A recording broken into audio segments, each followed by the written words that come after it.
What if the heaven you were taught about is only 1/7 of the truth? For 2,000 years, the Church kept a specific set of scrolls in the shadows records of a man who didn't just pray to God, but was physically abducted by him. His name was Enoch, and the 7 layers of reality he witnessed were so terrifying, so alien, that they were scrubbed from your modern Bible. You're watching The Forbidden Bible, where the hidden war of angels and demons, the ancient prophecies sealed for the last days, and the forbidden mysteries of Scripture are revealed with cinematic clarity. If you're new here, subscribe and tap the bell icon, because what you're about to discover may change the way you understand heaven, the unseen realm, and your place within it. Until now. Today, we go beyond the clouds, following the forbidden footprints of Enoch through the 7 heavens. Fasten your seatbelt. The atmosphere is about to get very thin. Before we ascend, we must ask, why is Enoch a ghost in your Genesis? In 1947, a shepherd boy threw a stone into a cave near the Dead Sea and heard a jar break. Inside were the fragments of a world we were never supposed to see. The Book of Enoch was the most popular text in the early church, quoted by Jesus' own brother, Jude. But as the centuries passed, the high priests of the Roman Empire realized something. Enoch's visions were too raw, too supernatural, and frankly, too dangerous for a controlled religion. They wanted a god in a box. Enoch gave them a god who commands a multi-dimensional military. So, they buried him. But the desert doesn't keep secrets forever. Enoch's ascent wasn't a peaceful float. It was a violent extraction from the physical realm. As he crossed the threshold of the first heaven, he didn't find the pearly gates. Instead, he found himself standing on the great firmament, a crystalline floor that looked like frozen lightning. The first thing that hits you isn't the sight, it's the sound. A low-frequency hum, like a massive power plant operating at the edge of space. Enoch looked up and saw the celestial reservoirs. These aren't just clouds, they are gargantuan, transparent spheres holding the waters above. Imagine millions of tons of liquid crystal suspended by magnetic fields, pulsating with a pale blue light. This is the source code of Earth's survival. But then the shadows moved. Enoch encountered the 200 governors of the stars. Forget the babies with wings. These entities are terrifying. They are composed of pure energy and mist, their eyes glowing like dying embers. They don't speak, they calculate. Enoch watched as they opened massive, heavy gates, the storehouses of the weather. When a gate opens, a blizzard is released onto a continent below. When another turns, a heat wave is calibrated. Enoch realized with horror that the natural world is anything but natural. Every snowflake is handcrafted by a celestial laborer. Every lightning bolt is a discharge from a divine battery. These angels are not here to comfort you. They are here to keep the machine running. They are the mechanics of God, cold and indifferent to human suffering, focused only on the mathematical precision of the Creator's will. It's an assembly line of miracles, and it's more mechanical than any factory on Earth. But as Enoch marveled at this celestial machinery, the 2 angels didn't let him linger. They pulled him higher. The light of the first heaven began to die, replaced by a cold, suffocating pressure. Enoch looked down and saw something that froze his soul. Beings of light, now grey and withered, hanging in chains of darkness. Why were the stars screaming? The second heaven is a prison, and what's locked inside has been trying to contact Earth for eons. As Enoch ascended, the mechanical vibrations of the first heaven faded into a profound, suffocating silence. He entered the second heaven, but there were no stars here, no cosmic oceans, only a vast indigo void that seemed to absorb all sound. This is the realm of the fallen stars, the angels who stepped out of the light of the Creator. Enoch looked into the dimness and saw them, the prisoners of the clouds. They were not monsters, but entities of faded brilliance. Once they burned like suns. Now they looked like smoldering embers, their light dimmed and grayed by the weight of their own choices. They hung in the void, bound not by physical iron, but by everlasting chains of darkness, spiritual restraints that held them in a state of perpetual stillness. There was a profound sense of mourning in this place. Enoch saw their faces hollowed by regret, eyes reflecting the memory of the throne they once guarded, but can no longer see. They are fully conscious, trapped in an eternal loop of what if.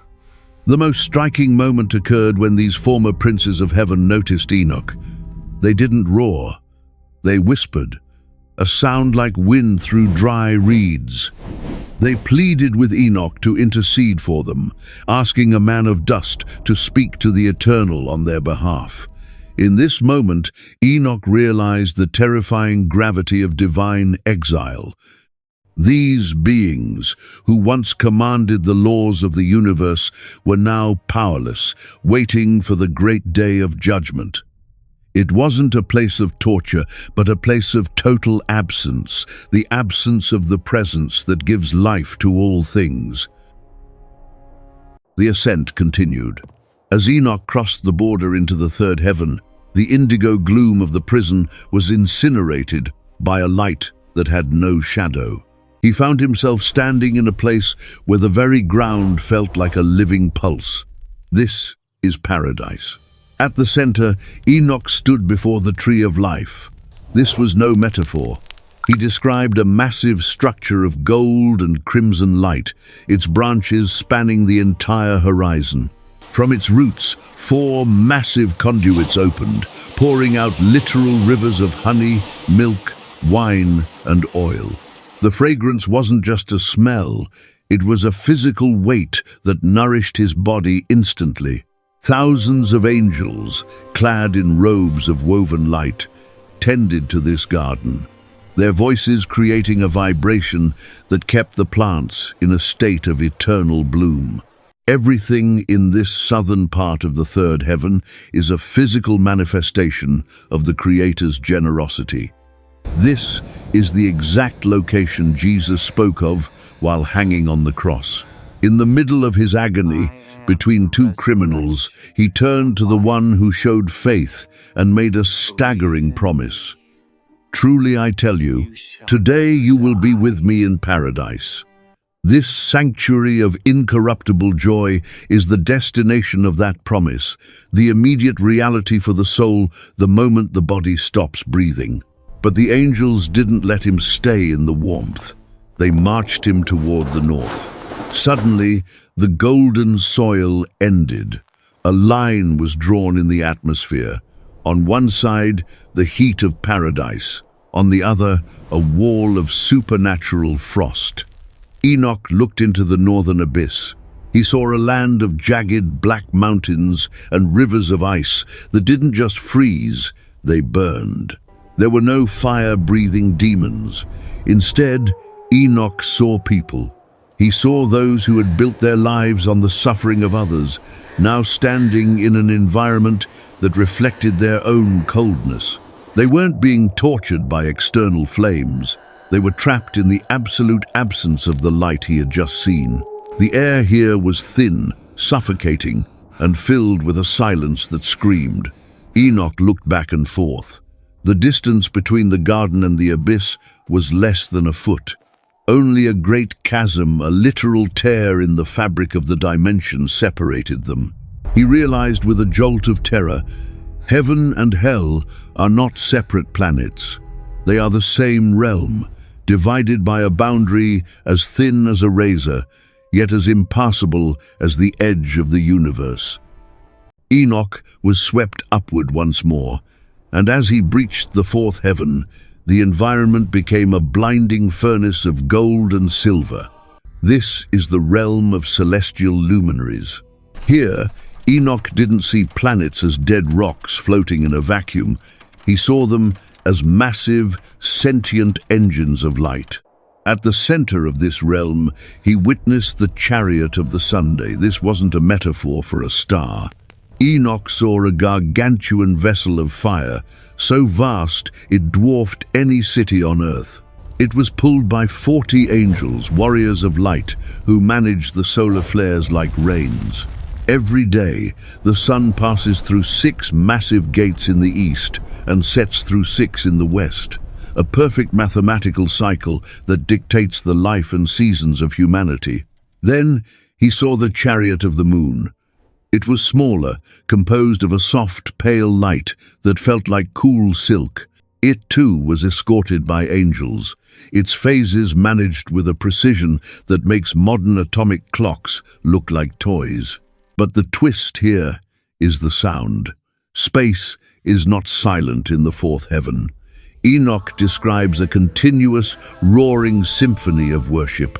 As the sun and moon move through their gates, the thousands of angels accompanying them never stop singing. Their voices create a harmonic frequency that literally holds the celestial bodies in their orbits. The fourth heaven is a reminder that the universe doesn't run on accidental physics. It runs on active governance. While you sleep, while you work, while you doubt above your head, a colossal army of light is chanting, pushing the sun across the sky, ensuring that the light of the Creator never fails to find the world below. As Enoch ascended into the fifth heaven, the roaring celestial symphony of the sun and moon vanished.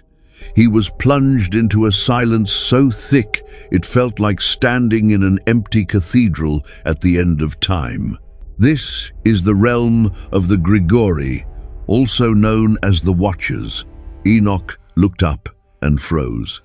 He saw an army of beings so massive they reached toward the ceiling of the firmament.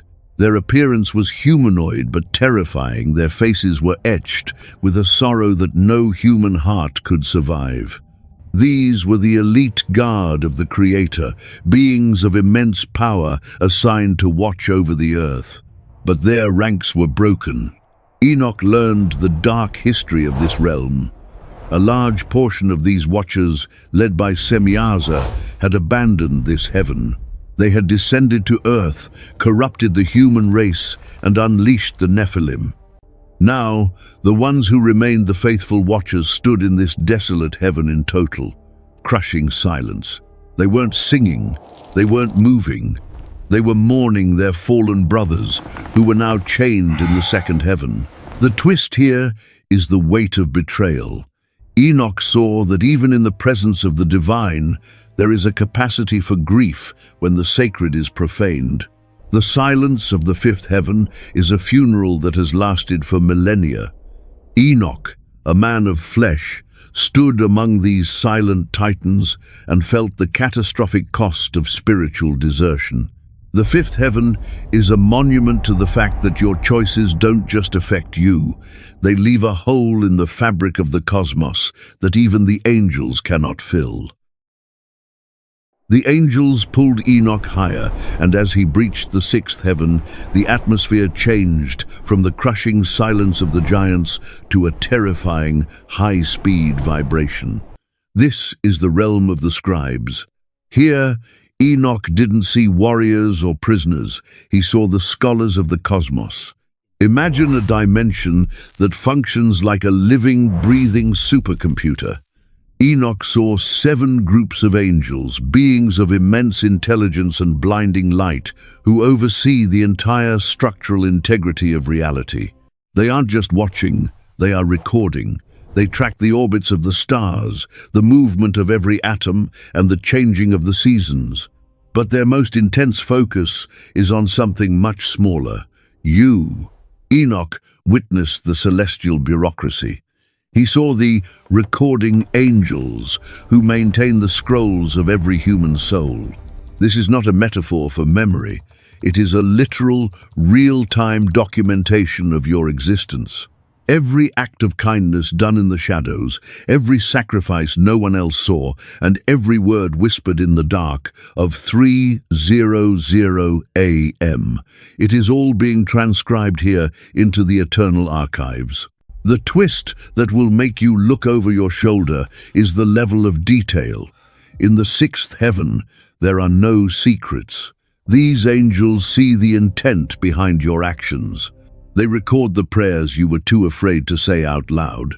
Scripture confirms this in Revelation 20:12. And the books were opened. The sixth heaven is where those books are being written right now. Enoch realized that we are never truly alone. Your life is a broadcast being monitored by entities of ancient wisdom. As you watch this video, the scribes are noting your reaction. Are you seeking truth, or are you just curious? The sixth heaven is a reminder that while the world might forget you, the heavens never do. You are being streamed to the throne room, and the record being created here is the only thing you will carry with you when you cross the final threshold. The ascent reached its violent climax. As the angels propelled Enoch into the seventh heaven, the laws of physics simply ceased to exist. In the previous 6 realms, Enoch was a spectator. Here, he became a fragment of dust standing before a supernova. This is the Holy of Holies of the cosmos. Enoch's first sensation was a light that didn't shine on him, it shone through him. This wasn't the warm glow of paradise. It was a blazing, terrifying radiance that exposed every atom of his being.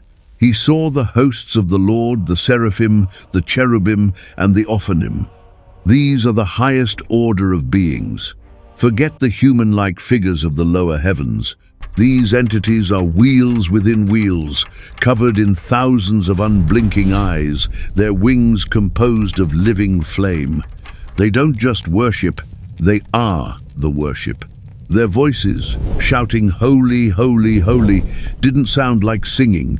It sounded like the collision of galaxies, a vibration so powerful it nearly tore Enoch's spiritual body apart.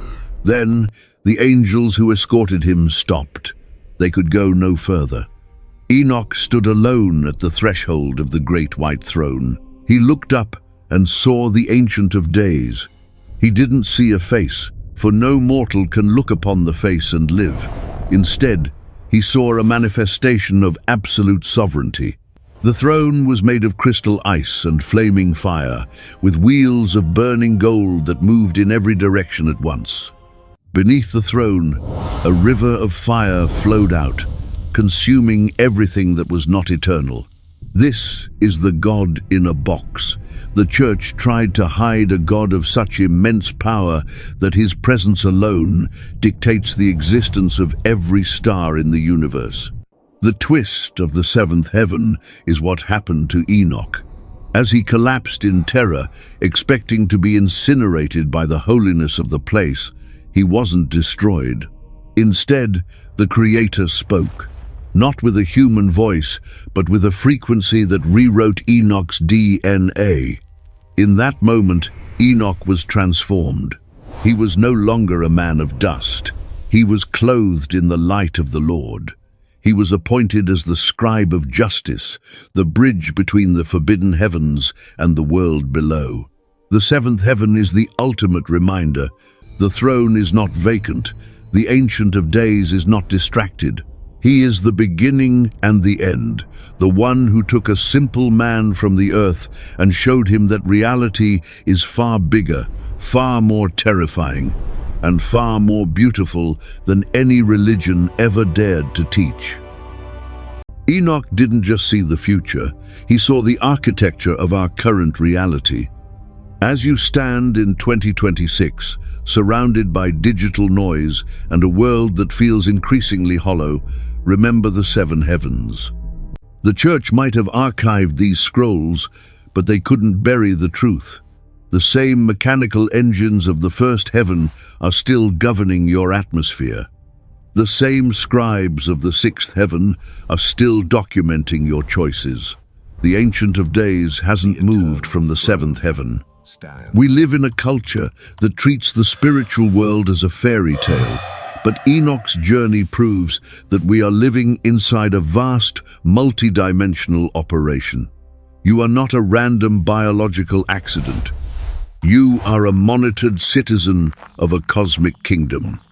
As we close this forbidden record, look at your own life through the lens of the third heaven. Remember the chasm. Remember the razor-thin line between the warmth of paradise and the frozen silence of the abyss. That chasm is not fixed by God. It is carved by the direction of your heart while you still breathe. If this journey through the seven heavens stirred something deep within you, if you feel the weight of the forbidden truth, do not ignore it. The scribes have recorded your presence here today.